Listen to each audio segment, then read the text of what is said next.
adu oke akoi se Khatnabanadi Kanararoi khoi punsillo habi sai du makatam samda ku UCM gi sai ta oina madu sakse rakhe koi tang kun thama thoi oke odong 60 du su sakse ge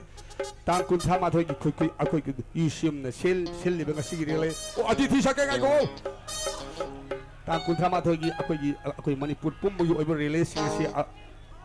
adom su akoi sin ba thabak kaya kai thok ki raga adom su koi thok ki ra o Kang lup nai ba thoksil kang lup nai ba leingak kang lup nai ba wayan yaning de haibugi khongchet asida ai su saruk ya ba mak ngam da ba ya da ba su admi slogan simu tang di laujari kang lup nai ba thoksil kang lup nai ba wayal kang lup nai ba oh very get dai do songjen bi da kan le ba dilen bio Kang lup nai ba thoksil kang lup nai ba leingak kang lup nai ba wail yaning de hai bagi rele ta tang than kut tha ka ma bagi rele sida adom su saruk yana ba tapta gi or tapta pen gi sai te gi oina thong dok seri masi so aikoi mayam gi ni adu luri badi hojik su pande ama thoklak le masina akoi gi akoi Mr. Dinabandhu akoi Director of Institute of Biodiversity Sensible Development ki akoi director do kuju Impal Hotel da leiri staff sing na phawu unaba phangdri yam sathi ba akoi gi hauji koi AP Pande da gi hena sathi ba amaso thoklak le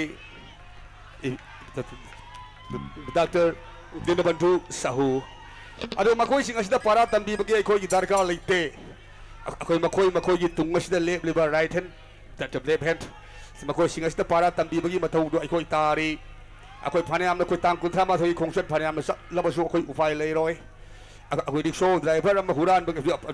nganu huran bagi rickshaw huran bagi di akoi na he mi do phura ka jo hatok pa yauri ado asiguma samaj gi mahik sing asidi kari lepi karam decision lo ga tage haibu do mayam na lo view ai gi ufai leijade thank you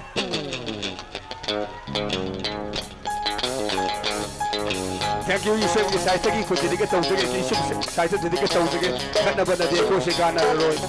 Khurkhul Lova Kaido. He said, yes, you did a body, I put you was like Kidra was out. Remember, and I welcome. Khatnabanadi Kanararoi, Khatnabanadi Kanararoi.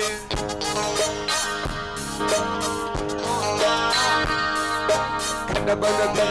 Kanararoi, Khatnabanadi Kanararoi, Khurkhul Kaidawbage, Khurkhul Kaidawbage, Puphadi imagi masasing akal thobi mapari madam se asuma hawin kare Lampak se khangin phamdokhin kare madam se asuma hawin kare Lampak se khangin phamdokhin kare Khatnabanadi Kanararoi Khatnabanadi Kanararoi Khatnabanadi Kanararoi Khatnabanadi Kanararoi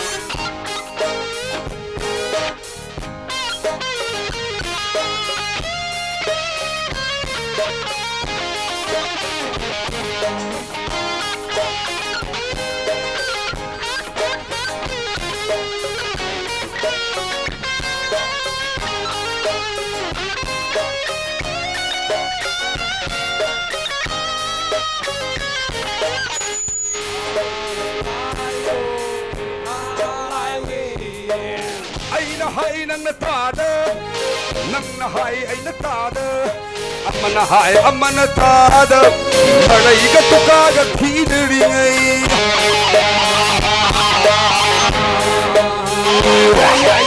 ai na hai nang na tada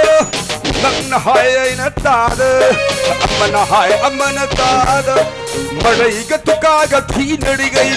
kai ka soche ka hai nri ngai kayam kuina buahan kidoino kujin mamai manipur se kanglai mayol kanglai pare ai ga phokse ka haine re kayam kuina buahan kidoino kujin mamai manipur se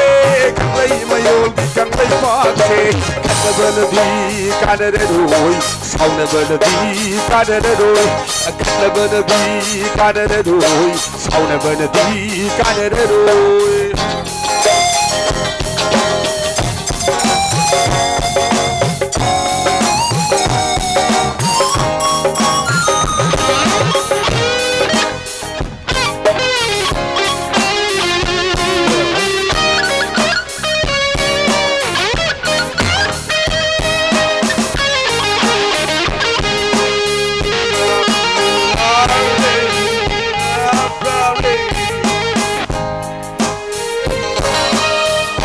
Haibadu Tinabadi, Zerba Pumba Tatok Labadi, Yadaba Haibadu Pilayrona Libaki Hana Bukalabadi, Yami Awaba Ubirabadi, Kariki Kangludi Kanglepa.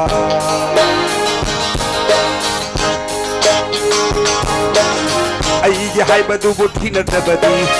Zerba Pumba Tatok Labadi, Yadaba Haibadu Pilayrona Libaki Hana Bukalabadi, Yami Awaba Ubirabadi, Kariki Kangludi Kanglepa. Dediga Chaudariga Yidariga Koina Mutana Handori Manipur se Dediga Chaudariga Yidariga Koina Mutana Handori Manipur se Khatnabanadi Kanararoi Khatnabanadi Kanararoi Khatnabanadi Kanararoi Khatnabanadi Kanararoi Silova Kaidawage Silova Kaidawage Upadi Imami Masnasasi Akala Thogi Mamani Matam se Asuma Hausin Kare Lepak se Khamyen Thamdoshin Kare Matam se Asuma Hausin Kare Lepak se Khamyen Thamdoshin Kare Khatnabanadi Kanararoi Khatnabanadi Kanararoi Khatnabanadi Kanararoi Khatnabanadi Kanararoi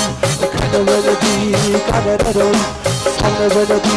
Kanararoi. Thank you.